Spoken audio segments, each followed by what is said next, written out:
tight.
That's it for dog food.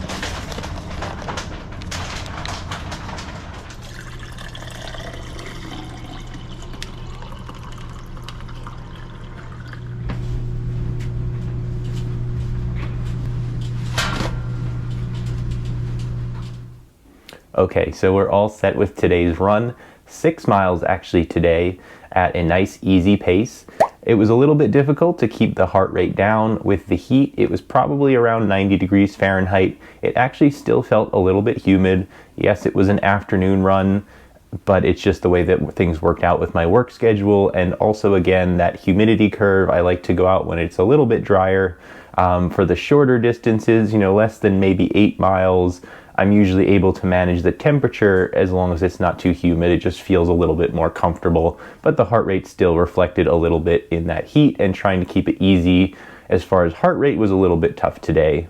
Now, I didn't get a chance to go for a run yesterday on Monday, and that's because after the long run on Sunday, which was 15 miles this past weekend, I tend to get some swelling in my left knee where, if you don't know, I've actually had a torn meniscus for about 2 years now, I'd say. I think it happened in the winter time, about 2.5 years ago.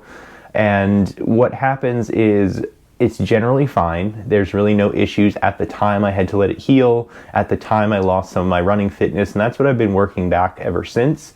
But at this time still, when I cross, I'd say like the 13, 14 mile mark, and I start doing my long runs that go 15, 16, up to 20 something miles in preparation for the marathon, I still feel a lot of swelling that builds up over the long-term running, right? So even if it's just a little bit of something that's catching or scraping within my knee, over the course of 2.5, 3 hours during a long run, it does build up to some significant swelling to the point where it's not even painful, but I just feel it the next day. So that's what happened on Monday. I needed to take an extra day of rest, and I've actually been trying, I haven't really been using it yet, but I'm gonna put on some of this CBD Solve that I have from a store here in Beacon. It's just, you could buy it in any store anywhere in America.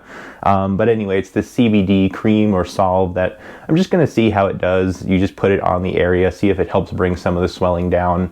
Maybe you've known or seen that I'm into some of the action sports as well. I've done some skateboarding and tons of snowboarding in my life. So in that world, those CBD creams and things are a little more prevalent. So just giving it a try on my knee to see if it helps bring down some of that swelling after those long runs.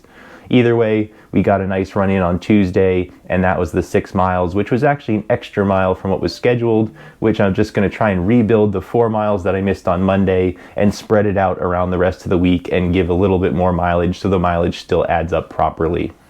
Now, as far as the shoes, I love my Asics Nova Blast. These are still the first pair I ever have. I've got quite a lot of shoes for running, so they've rotated in and out, and they're coming close to the end of their life. There's about 300 miles on my Nova Blast 1, and that for me is a lot. I'm a heavier runner, around 240 pounds, so they're coming close to the end of their life, and I actually do know that I already have a pair from Asics of the Nova Blast 3 making their way to me a little bit earlier than everyone else is going to have a chance to get it. So I will be trying those out and we'll get a chance to review them very soon, but I'm looking forward. I hear a lot of good things so far about that shoe for people who had it early, and it's going to become my new daily trainer, I'm sure. So very excited to have the opportunity to use those coming up very soon, and hopefully they're a happy replacement for my Nova Blast 1 that are on their way out the door.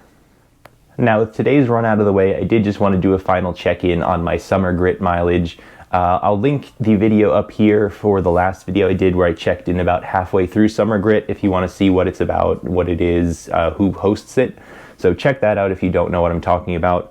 But overall, I'll put it on your screen now.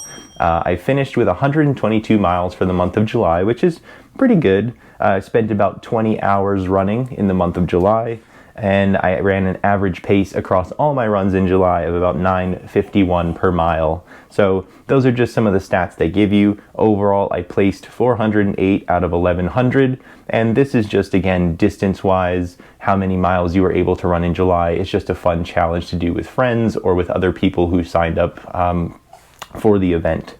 So elevation gain, almost 2,000 feet, not too much really. Run generally in pretty flat areas. So that was my summer grit mileage. That was where I placed as far as the overall mileage for the whole challenge and everybody else who was running and had signed up. I think the leader ran something like 600, almost 650 miles in the month of July, which is just mind-blowing. And I think the lead elevation person ran about 70,000 feet of elevation gain in the month of July. So congratulations to those people who did some crazy mileage, some crazy climbing. But overall, I just wanted to check in since, again, I did sign up for it. I did make it public that I was signing up for Summer Grit, so I wanted to do a final check-in on the mileage and my overall place as far as distance run in July. So thanks to Believe in the Run and Asics and some of the other people who were sponsoring / hosting that Summer Grit Challenge. It's just a fun way to keep you motivated running through the summer heat. And you can look into Believe in the Run on Instagram or YouTube, and I'm sure they'll talk about it before they set up their next summer or winter grit series. So that's all for today. We've got a workout coming up very soon. That'll be the next video on my channel. We're going to be doing, I believe, 200-meter repeats on flat and then 200-meter repeats on hill again this week. So stay tuned for that. Subscribe if you haven't already. Give me a thumbs up if you made it this far in the video, and I hope to see you all in the next one.